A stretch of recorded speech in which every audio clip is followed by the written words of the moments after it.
The house on Oak Ridge Lane was everything I had dreamed of. 2 stories of red brick with white trim, a spacious backyard, and most importantly, privacy. After years of apartment living with paper-thin walls and nosy neighbors, I was ready for a place to call my own. The neighborhood seemed perfect: 2 clean streets, well-maintained lawns, and a sense of order that appealed to me. I signed the papers without hesitation, even with the homeowners association fees attached. A small price to pay for paradise, I thought. Moving day arrived with the promise of new beginnings. I unpacked my belongings with care, arranging each room exactly how I wanted. No landlord to ask permission from, no roommates to consider, just me and my space. The first project I tackled was installing my smart home system. I had researched for months, saving for top-of-the-line equipment that would transform my house into a technological sanctuary. I installed doorbell cameras with motion detection, window sensors that alerted my phone, smart locks that could be controlled remotely, programmable lights that followed my daily routine, a thermostat that learned my temperature preferences, everything connected to a central hub that I could monitor from anywhere. The system made me feel secure and in control. 3 days after moving in, there was a sharp knock at my door. I opened it to find a woman in her 50s with highlighted blonde hair cut into a severe bob. She wore white capri pants and a pastel blue blouse, with a name tag pinned to her chest that read, Karen Mills, HOA President. "Hello there, I am Karen. I'm just stopping by to welcome you to Oak Ridge Estates," she said, her smile not quite reaching her eyes. She handed me a thick binder. "This contains all our community guidelines. I suggest you familiarize yourself with them immediately." I thanked her and tried to make polite conversation, but her gaze kept drifting past me, scanning my entryway with obvious scrutiny. Her eyes lingered on the doorbell camera above her head. "That is quite an elaborate system you have installed," she remarked, pointing to the small sensor on my window. "We have very specific rules about external modifications to properties." "Oh, these are just smart home devices," I explained. "For security and convenience, they are not permanent modifications." Karen tilted her head slightly. "Well, security is certainly important, though some might consider constant surveillance invasive." She emphasized the last word with a click of her tongue. "Do make sure you have reviewed Section 8.3 regarding external fixtures and monitoring equipment." Before I could explain further, she turned and walked away, her posture rigid as a ruler. I flipped through the binder later that evening, finding countless regulations about everything from acceptable mailbox designs to approved shade trees. Section 8.3 indeed mentioned surveillance equipment, but only in relation to permanent installations. My wireless, removable devices clearly did not violate any rules. The next week passed quietly as I settled into my new routine. I noticed, however, that neighbors kept their distance. Polite waves from afar, but no welcoming baskets or invitations for coffee. And almost every day I would spot Karen walking past my house, her gaze lingering a beat too long on my windows, my doors, my cameras. Then came the letter, slipped into my mailbox in an official HOA envelope. Inside was a formal warning, citing my unauthorized surveillance equipment as a violation of community standards. The letter demanded removal within 7 days, or I would face fines of $50 per day. I immediately called the number listed and asked to speak with Karen. When she answered, I calmly explained that my system was well within guidelines, non-permanent, and focused solely on my own property. "I do not need to justify my own security measures," I said firmly. "We all make sacrifices for harmony in this community," Karen replied smoothly. "Your cameras make people uncomfortable. They feel watched." "The cameras only monitor my property," I insisted. "They are not aimed at anyone else's house." "Rules are rules," she said before hanging up. That evening I noticed her car moving slowly past my house, then circling back 10 minutes later. The next morning she was standing across the street, staring directly at my front door. When she saw me in the window, she did not look away.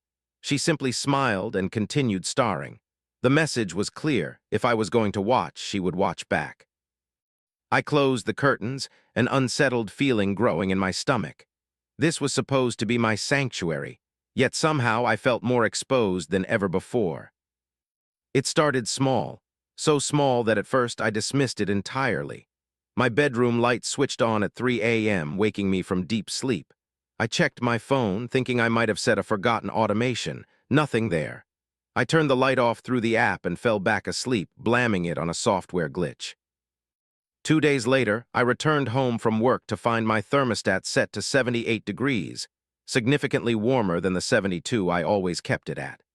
Again, I assumed it was just the system adapting or perhaps a power fluctuation resetting defaults.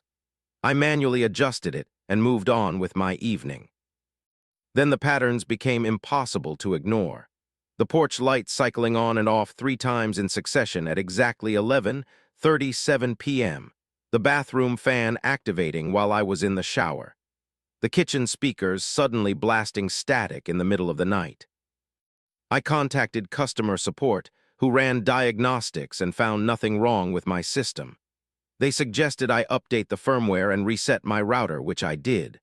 For 2 days, everything functioned normally, and I breathed a sigh of relief. Until I received a notification on my phone during a meeting at work. Front door unlocked. I had not unlocked the door. I had not scheduled an automation. I had not given access to anyone else. My heart raced as I immediately tried to lock it again through the app, but the system showed an error. Another user is currently controlling this device. Another user, that was impossible. I lived alone. I had set up the system myself. I had never shared access credentials with anyone. I excused myself from the meeting and called my neighbor, the only person in the subdivision who had been genuinely friendly to me. I asked if she could check my house, see if someone had entered. She texted me minutes later. Door is closed, house looks secure from outside, but your living room lights are all on. I had left them off. That night, I systematically changed every password associated with my smart home system. I enabled two-factor authentication. I reset my router to factory settings and set up a new, complex Wi-Fi password. I even disconnected certain devices entirely, opting to control them manually rather than through the network. For 24 hours, everything worked perfectly.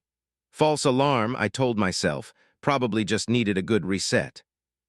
Then at precisely 2:03 a.m., my bedroom light came on again, exactly as it had done before. And this time, I watched in horror as my security camera in the hallway slowly rotated until it faced the wall, rendering it useless.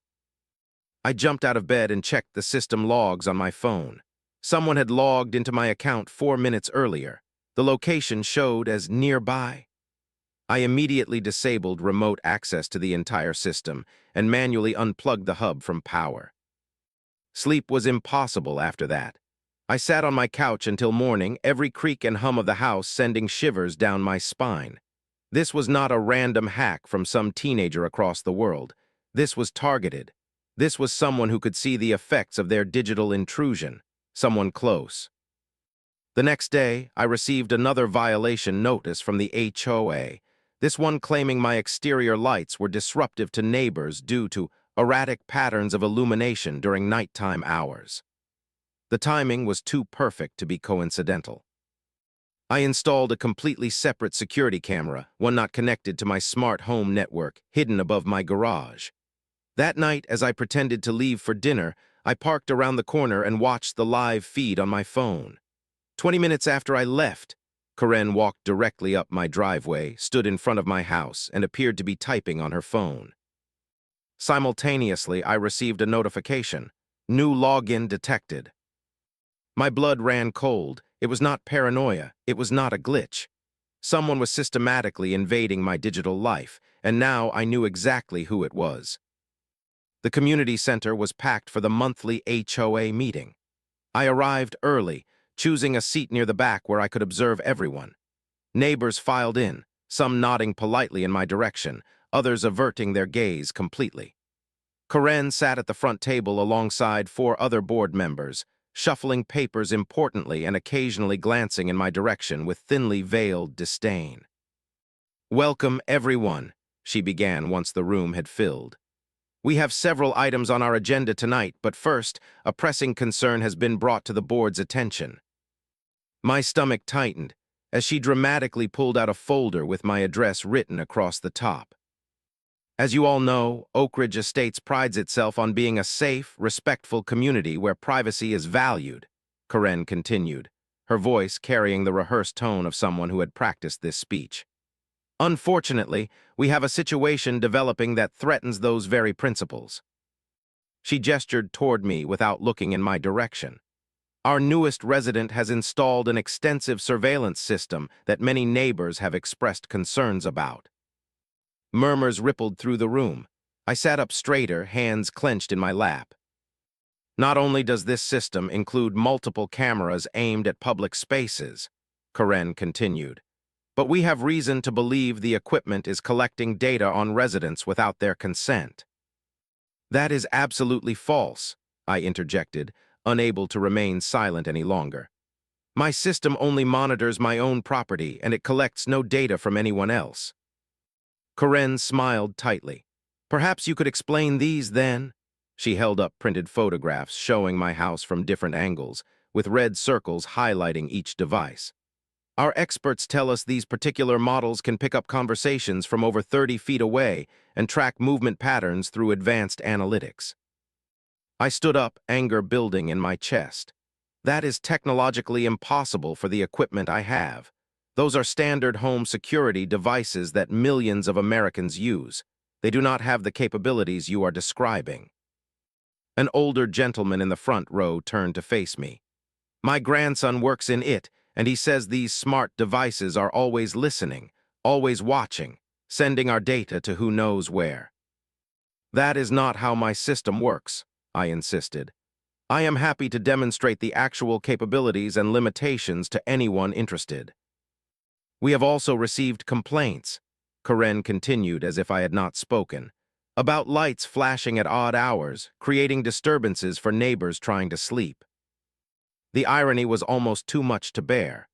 The very disruptions she was causing to my system were now being used as evidence against me.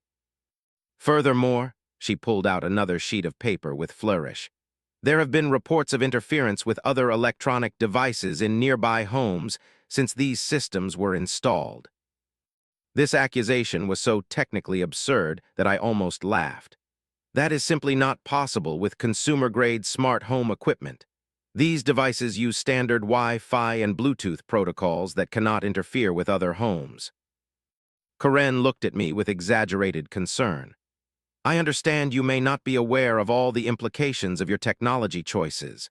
That is why the board has drafted this cease and desist order, requiring the removal of all external surveillance equipment within 48 hours. You have no legal right to demand that, I said, my voice steady despite my racing heart. My system is fully compliant with all HOA regulations as written. If you want to change those regulations, there is a proper amendment process that requires a community vote. I had come prepared. I pulled out my own folder containing printouts of the relevant HOA bylaws, highlighted sections regarding exterior fixtures, and specifications of my equipment showing they were all wireless and non-permanent installations. Karen's smile faltered momentarily before she recovered. The board has the authority to interpret existing regulations in the interest of community welfare.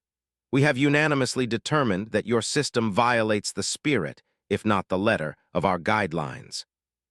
Several neighbors nodded in agreement. Others looked uncomfortable but remained silent. I realized with growing dread that Karen had already convinced many of them that I was some kind of digital predator. I request that my objection to this interpretation be formally recorded in the minutes, I said, and I will not be removing legally installed security devices from my own property based on technologically impossible claims.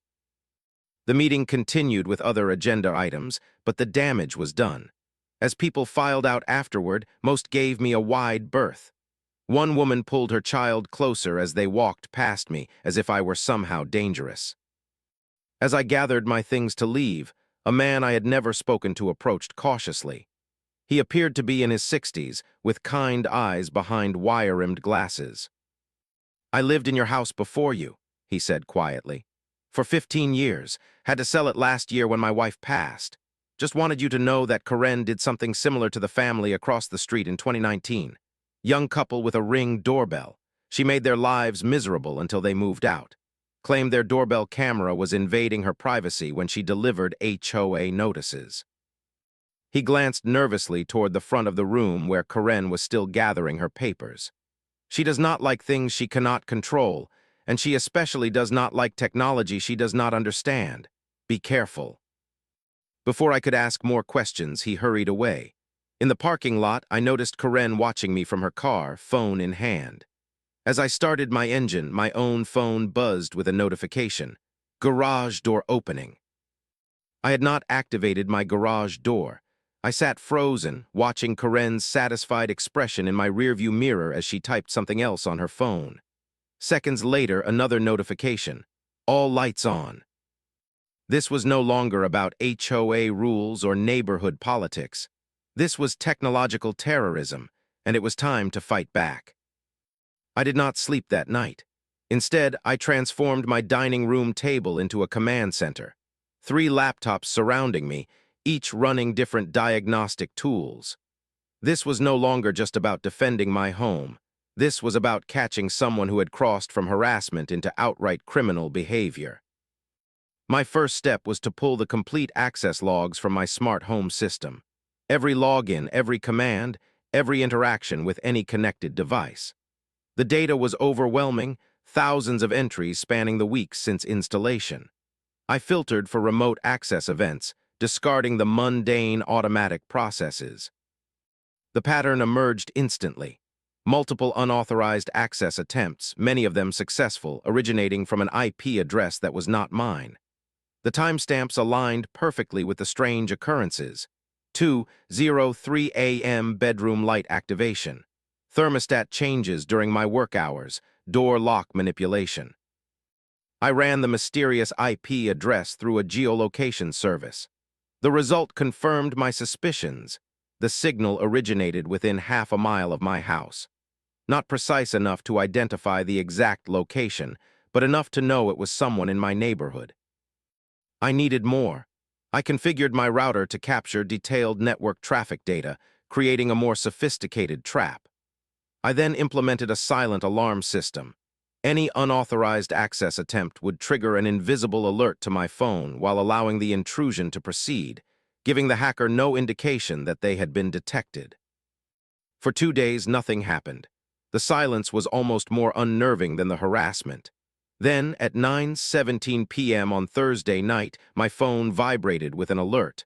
Unauthorized access detected. I watched in real time as someone logged into my system using stolen credentials. The router captured everything: the incoming IP address, the device MAC address, and most importantly, the precise network location data that would narrow down the physical source. The evidence was unmistakable. The intrusion was coming from 1487 Oak Ridge Lane, Karen's house. I cross-referenced with a neighborhood directory. It was definitely her address.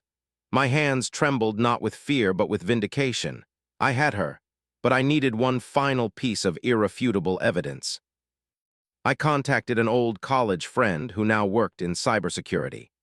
Without revealing specifics, I explained my situation and asked for advice on documenting digital intrusion evidence in a way that would be admissible if I decided to pursue legal action.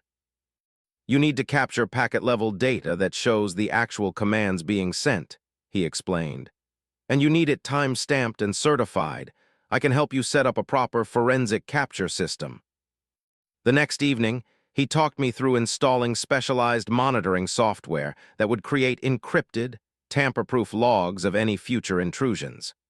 Every keystroke, every command, every piece of data sent to or from my system would be preserved with perfect fidelity. I did not have to wait long. At 10:22 p.m., as I sat watching the monitoring program, the intrusion began again. I resisted the urge to shut it down immediately. Instead, I watched with growing outrage as Karen systematically accessed device after device. She turned my television on and off rapidly. She adjusted my thermostat to 90 degrees. She triggered the sprinkler system, which would certainly soak anyone who happened to be walking past my house at that hour.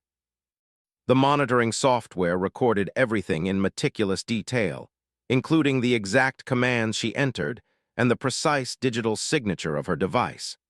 The evidence was undeniable and comprehensive. And then she made her biggest mistake. She attempted to access my security camera footage recordings that contained images of my private property, my comings and goings, my life. This crossed the line from nuisance into potential federal cybercrime territory.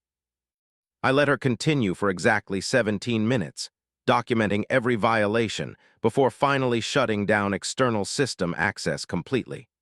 Then I backed up all the evidence to 3 separate secure locations. There would be no chance of losing this digital smoking gun. As I completed the final backup, another HOA violation notice was slipped under my door. This one threatened immediate daily fines for excessive water usage due to improper sprinkler activation during unapproved hours. I could almost hear Karen laughing as she typed it, thinking she had the perfect cover for her digital harassment.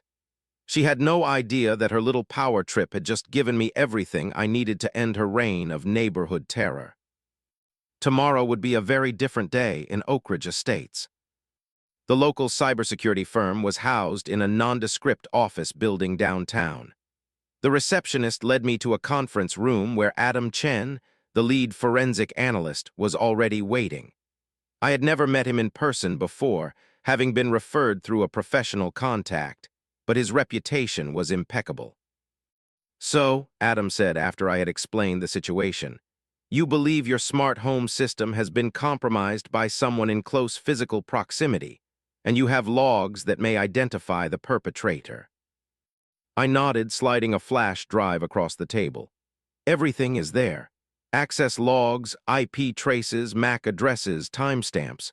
I need to know if this is enough evidence for legal action." Adam connected the drive to his laptop and began reviewing the data, his expression growing increasingly serious as he scrolled through the files. After 30 minutes of analysis, he looked up. "This is some of the cleanest documentation of residential system intrusion I have seen," he said. "Whoever did this made no attempt to hide their digital footprint. The access originated consistently from the same IP address, using the same device. They clearly did not expect you to be monitoring at this level." "So it is definitive?" I asked. "Beyond reasonable doubt," Adam confirmed. "I can prepare a certified forensic report that would be admissible in both civil and criminal proceedings. What we have here is unauthorized access to a private network, manipulation of connected devices without consent, and attempted access to security recordings. That last one potentially elevates this to a criminal matter." I paid for the expedited service, and by that afternoon, I had a comprehensive 27-page report in my hands, complete with Adam's professional certification and assessment of the violations involved. The document detailed every intrusion, every manipulation, with timestamps and technical authentication that proved beyond any doubt that someone at Karen's address had been systematically accessing my system. My next stop was the police station. The officer at the front desk directed me to Detective Rivera, who specialized in cyber-related crimes. She listened carefully to my explanation, reviewing the forensic report with experienced eyes. "We take these cases very seriously," Detective Rivera said. "Unauthorized access of private systems is a criminal offense. The fact that this person manipulated your home security devices elevates our concern level." She took my statement, made copies of the report, and assured me they would investigate immediately. Before leaving, I provided one additional piece of evidence footage from my separate, non-connected security camera showing Karen standing in my driveway using her phone at the exact moment one of the unauthorized access events occurred. As I drove home, I made one more strategic move. I sent an anonymous email to every member of the HOA board except Karen. The message was simple and direct. The attached document details evidence of criminal cyber intrusion originating from 1487 Oak Ridge Lane. Police have been notified. As board members, you should be aware of potential liability issues for the HOA if these activities were conducted in an official capacity. I attached a redacted version of the forensic report, showing just enough technical details to establish credibility without compromising the police investigation. Then I waited. The following morning, Karen appeared on my doorstep, her usual smug expression firmly in place. I opened the door but remained silent, watching her face carefully. "I notice your sprinklers malfunctioned again last night," she said with false concern. "Perhaps your fancy technology is not as reliable as you thought." "Technology is only as ethical as the people who use it," I replied calmly. Something in my tone made her pause. A flicker of uncertainty crossed her face before she regained her composure.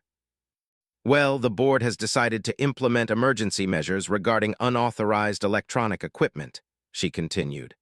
"Effective immediately, all non-approved devices must be removed, or—" "Or what, Karen?" I interrupted. "Or you will hack into my system again, turn my lights on and off, unlock my doors without permission, access my private security footage." The color drained from her face. Her mouth opened and closed without sound. "I have no idea what you are talking about," she finally managed. "IP address 192.168.147, I said. "Accessing my system on multiple occasions from your home network. Every intrusion documented, time-stamped, and certified by a professional forensic analyst. The police have all the evidence." Karen took a step back, her expression shifting from shock to calculation. "You cannot prove anything. It must be a technical mistake." "The report is quite clear," I said, "and the investigation is already underway." Detective Rivera seemed particularly interested in the attempted access to security footage. Apparently, that falls under a different statute with significantly harsher penalties. As if on cue, a police cruiser turned onto our street, moving slowly toward us. Karen's eyes widened as she watched it approach. "This conversation is over," she snapped, turning to hurry back toward her house. I did not call after her. I did not need to. The chess match was in its final moves, and Karen had just realized she was in checkmate. Detective Rivera's cruiser pulled into Karen's driveway at exactly 9:30 a.m. From my home office window, I had a clear view as the detective and another officer approached her front door. Karen answered wearing a bathrobe, her hair not yet styled into its usual perfect bob. Even from a distance, I could see her posture change from irritation to alarm as Detective Rivera showed her badge. The conversation at the door lasted several minutes before Karen reluctantly stepped aside to let them enter. Neighbors began to notice the police presence. Curtains twitched in nearby houses. A few people even ventured onto their porches, curiosity overcoming suburban discretion. An hour passed before the officers emerged, Karen walking between them. She was fully dressed now, but her face was ashen. Detective Rivera carried a laptop in an evidence bag. The other officer held what appeared to be several phones and tablets. They spoke briefly on the front steps before escorting Karen to the cruiser. She was not in handcuffs, but the implication was clear to everyone watching. As the car pulled away, my phone rang. It was Gordon Fletcher, the HOA vice president. "There is an emergency board meeting at noon today," he said without preamble. "Your presence is requested." The community center was buzzing when I arrived. Board members sat at their usual table up front, minus Karen's empty chair. At least 30 residents filled the audience seats, an unprecedented attendance for a non-scheduled meeting. Gordon called the meeting to order with a grave expression. "I am sure many of you witnessed the events at the Mills residence this morning. While we do not have all the details, we have been informed that Karen Mills is assisting police with an investigation related to unauthorized computer access." Murmurs rippled through the room. "In light of these circumstances," Gordon continued, "the board has voted unanimously to temporarily suspend Karen from her position as president, effective immediately." A woman in the back raised her hand. "What exactly is she being accused of?" Gordon glanced at me uncomfortably. "I do not think it is appropriate to discuss specifics while the investigation is ongoing." "Perhaps I can clarify," I said, standing up. All eyes turned toward me. "For weeks, someone has been remotely accessing my home automation system without permission. They turned devices on and off, adjusted my thermostat, unlocked my doors, and attempted to access security footage. A professional cybersecurity analysis traced these intrusions to Karen's home network. Shocked whispers filled the room. A man 2 rows ahead of me turned around. Is that even possible? With the right credentials, unfortunately, yes, I explained. And every access was documented with timestamps and network identifiers. The evidence is quite conclusive. An older woman stood up.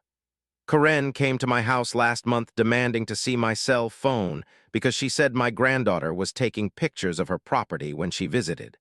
When I refused, I received violation notices every day for a week about my bird feeder being 2 inches too close to the property line. This opened the floodgates. One by one, neighbors began sharing stories. The family who received fines because their holiday decorations included unapproved LED lights. The single mother who was threatened with legal action because her work-from-home business supposedly violated residential usage guidelines. The elderly couple pressured to remove their wheelchair ramp because it did not meet aesthetic standards. Gordon cleared his throat loudly. While these concerns are valid, they are separate from the current situation. For now, I will be serving as acting president until... He was interrupted by the community center door opening. Karen stood in the entrance, her face a mask of fury. Detective Rivera stood behind her, along with another officer. This meeting is unauthorized, Karen announced, striding toward the front. I did not approve it. Gordon stood his ground. As vice president, I have the authority to call emergency sessions when necessary. Your suspension has already been recorded in the minutes. Karen's gaze swept across the room before landing on me. This is all because of you, she hissed. You and your spy devices. I was protecting this community. By committing multiple felonies, I asked calmly. I was monitoring a threat, she shouted, losing all composure. Someone had to do something before our whole neighborhood was under surveillance. Detective Rivera stepped forward, placing a gentle but firm hand on Karen's shoulder. Ms. Mills, we should leave now. Remember what we discussed about making public statements. Karen shrugged off the detective's hand. You all trusted me to protect property values and community standards for 8 years, and now you believe this outsider. The evidence speaks for itself, Gordon said. Digital records do not lie, Karen. This community was perfect before people like him started moving in with their cameras and their apps and their total disregard for privacy. Karen's voice had risen to a shriek. Detective Rivera signaled to her partner, who moved closer to Karen. Ms. Mills, I need you to calm down or we will have to continue our discussion at the station. Karen seemed to deflate suddenly, the fight leaving her body all at once. She looked around the room, perhaps searching for an ally, but found only uncomfortable stares and averted gazes. Fine, she said quietly. But do not come crying to me when property values plummet and strangers know all your business because of his surveillance state. As Detective Rivera escorted her out, Karen turned back one last time, her eyes locking with mine. There was no remorse there, only bitter resentment. The community center door closed behind her with a definitive click. A moment of stunned silence followed before conversation erupted throughout the room. Gordon gavelled for order. In light of today's events, I move that we formally remove Karen Mills from the position of HOA president, effective immediately. Do I have a second? Every board member's hand shot up simultaneously. 3 weeks passed in a blur of police statements, evidence reviews, and neighborhood transformation. Karen had been formally charged with multiple counts of computer fraud and related offenses. She was released on bail, but required to wear an ankle monitor that prevented her from coming within 500 feet of my property. The irony of her being the one under surveillance now was not lost on anyone. The HOA underwent a remarkable metamorphosis. Gordon Fletcher, the new president, initiated a complete review of all regulations and previous violation notices. A startling number were found to be based on Karen's personal interpretations rather than actual written rules. These were promptly rescinded, including all complaints against my smart home system. More significantly, the culture of the neighborhood began to shift. Neighbors who had barely acknowledged my existence now stopped to chat while walking their dogs. The woman next door brought over homemade cookies as a peace offering. "We should have stood up to her sooner," she admitted. "It just seemed easier to keep our heads down." The first real test of the new order came at the following month's HOA meeting. Attendance was triple the usual number, with residents eager to participate in the community they had previously feared. Gordon had implemented a new system where rule interpretations required a majority board vote rather than presidential decree. "Before we conclude," Gordon said near the end of the meeting, "I want to address the elephant in the room. Many of us were complicit in allowing a culture of intimidation to flourish here. That ends today. Oak Ridge Estates should be a community where people feel safe and respected, not monitored and controlled." Applause rippled through the room. As people filed out afterward, many stopped to apologize to me personally. Some shared their own stories of run-ins with Karen. One couple even thanked me for breaking the spell she had cast over the neighborhood. At home that evening, I performed a complete security audit of my smart home system. I installed advanced encryption protocols, changed every password to complex 16-character strings, and implemented multi-factor authentication that required both a password and a physical security key in my possession. No one would ever access my system without permission again. Still, I found myself hesitating before reactivating the full automation features. The experience had left a lingering wariness about the technology I had once embraced without question. I decided to start slowly, enabling just the basic security functions while keeping manual control over most devices. The first night I slept with the system fully armed was strangely emotional. When my bedroom light turned on precisely at my programmed wake-up time, I felt a surge of reclaimed power. This was how it was supposed to work. Technology serving me, not being weaponized against me. 1 month after Karen's arrest, I received a certified letter from the district attorney's office. Karen had accepted a plea deal, 2 years probation, mandatory psychological counseling, significant community service hours, and a permanent restraining order prohibiting contact with me or my property. She would also be required to complete an ethics course on digital privacy. Most importantly, she had agreed to sell her house and move out of Oak Ridge Estates within 60 days. The day Karen's moving truck arrived was sunny and mild. I watched from my kitchen window as professional movers loaded her furniture while she supervised from the driveway. Occasionally, she glanced in the direction of my house, her expression unreadable at this distance. When the last box was loaded, she stood for a moment on her empty driveway, then got into her car without looking back. That evening, I sat on my front porch for the first time since moving in, enjoying the simple pleasure of being in my own space without feeling watched or judged. My phone chimed with a notification from my newly secured system. "Front door locked, home secure." The message brought a smile to my face. Gordon walked by with his golden retriever and waved. "Beautiful evening," he called. "Perfect," I agreed. "We are having a block party next weekend," he said. "Nothing formal, just neighbors getting to know each other properly. Hope you can make it." "I would not miss it," I replied. After he continued on his way, I leaned back in my chair and took a deep breath of the evening air. My smart light sensor detected the fading daylight and gently illuminated my porch with a warm glow. The system was working exactly as intended, enhancing my life rather than controlling it. I had moved to Oak Ridge Estates seeking privacy and peace. Through an unexpected battle, I had found something more valuable, genuine community. And as my house hummed quietly with properly functioning technology, I finally felt something I had been seeking since the day I moved in. I felt at home,